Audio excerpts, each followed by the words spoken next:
ça peut-être, sur maintenant en sortant du Coran, ou tout en restant un petit peu dans le Coran et en regardant un peu la pratique du saint prophète de l'islam. Quelles règles il a données quand on fait la guerre? Est-ce qu'il y a un certain nombre de principes élémentaires à respecter? Par exemple, certaines conventions internationales aujourd'hui nous interdisent d'utiliser des armes chimiques ou d'utiliser... Et qu'est-ce que le saint prophète de l'islam lui a dit quand il a dit qu'on devait faire la guerre, mais est-ce qu'il y avait c'était encadré, quoi? Oui. Donc le saint prophète, sallallahu alayhi wa sallam, il est l'exemple parfait en toutes choses. Et 1400 ans de cela, quand il a dû prendre les armes, il a dû édicter des lois pour être l'exemple parfait du général parfait de celui qui prend des armes. Ce n'est que récemment qu'on a édicté les lois comme les conventions de Genève. L'ONU a édicté des lois qui respectent ces lois. Vraiment, quand on voit tout ce qui se passe aujourd'hui un peu partout dans le monde, avec les drones qu'on envoie pour tuer des femmes, des enfants innocents, qui respectent ces conventions. Le saint prophète Mohammed lui a donc édicté plusieurs lois pour comment traiter les prisonniers de guerre.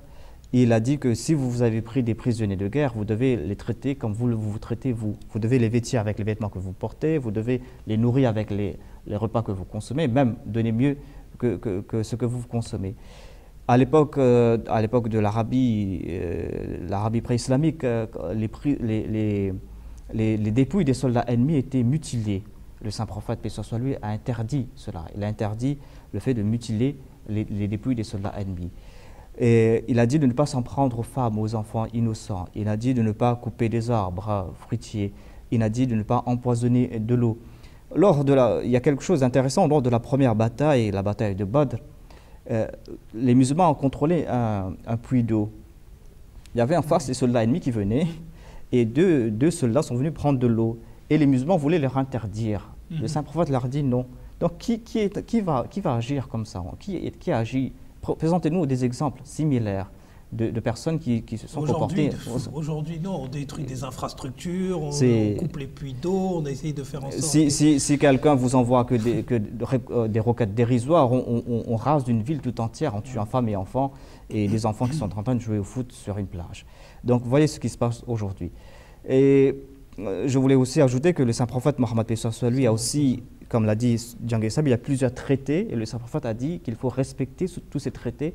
Il les a respectés à la lettre. C'était toujours ses ennemis, ses adversaires qui n'ont pas respecté la preuve. Souvent des traités qui n'allaient pas dans son sens. Qui n'étaient pas dans son sens, qui n'allaient pas dans le sens des musulmans. Donc on peut citer plusieurs exemples, je ne sais pas si on aura le temps. Donc il y a plein d'exemples dans la vie du saint prophète Mohammed lui qui prouvent qu'il voulait humaniser la guerre, qu'il voulait mettre fin à la guerre. Tout cela, on voit que voilà, il voulait mettre fin à la guerre pour qu'il y ait moins de souffrance. Donc en fait, la guerre a été faite pour amener la paix, et même quand on est dans la pratique de la guerre, on fait tout pour qu'elle s'écourte et qu'elle ne s'étale pas dans la durée. Et c'est vrai que c'est l'exemple parfait en fait que nous a apporté le saint prophète Mohammed sallallahu alayhi wa sallam. Et peut-être que là, c'est un appel qu'il faut faire aux musulmans. Il faut vraiment taper du poing sur la table et dire aux musulmans de comprendre vraiment les versets, de les lire, de les relire, que le Coran, c'est quelque chose qui n'est pas nécessaire, que pour comprendre le Coran, on n'est pas tout le temps obligé de s'accrocher à ces imams érudits de Al-Azhar, qu'on peut le comprendre aussi par soi-même, en faisant une lecture, en s'instruisant, parce que maintenant, je veux dire, les livres et les ouvrages, on en compte énormément. Mais la source, ça reste le Saint-Coran. Et le Saint-Coran est très clair, comme vous l'avez très bien expliqué. Il suffit de recontextualiser un tout petit peu les choses et de reprendre les termes même du Coran pour comprendre ce qu'elle dit. Je voudrais dire quand même qu'il faut qu'on essaie de lire soi-même, c'est sûr.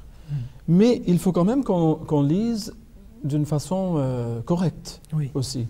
Il faut pour contextualiser le tout, il faut qu'on ait aussi un peu d'aide.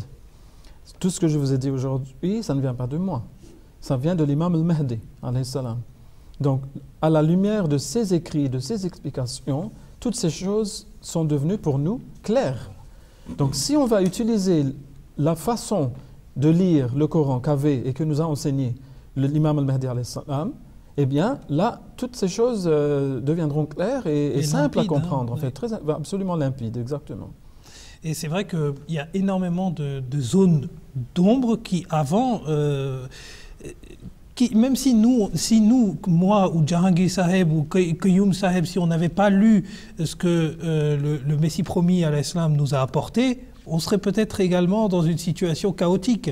C'est vrai que l'apport qu'il a eu sur toutes les notions sont essentielles dans l'islam. Et c'est pas pour rien qu'il a ce titre de Imam al-Mahdi. Oui, et on l'a aidé par Allah. C'est ça. Oui, et c'est pas pour rien aussi que dans les hadiths, quand le saint prophète avait prophétisé à propos de l'avènement du Messie, il a dit Wayadrul harb, c'est-à-dire il va mettre fin à la guerre. C'est-à-dire il va nous expliquer c'est quoi vraiment la guerre sainte. Et il a expliqué, le Messie promis alayhi salam nous a expliqué très bien en détail c'est quoi la guerre sainte. Il a dit jamais l'islam nous a interdit de prendre les armes, mais c'est pour se défendre, c'est en légitime défense, c'est tout. Alors si l'islam est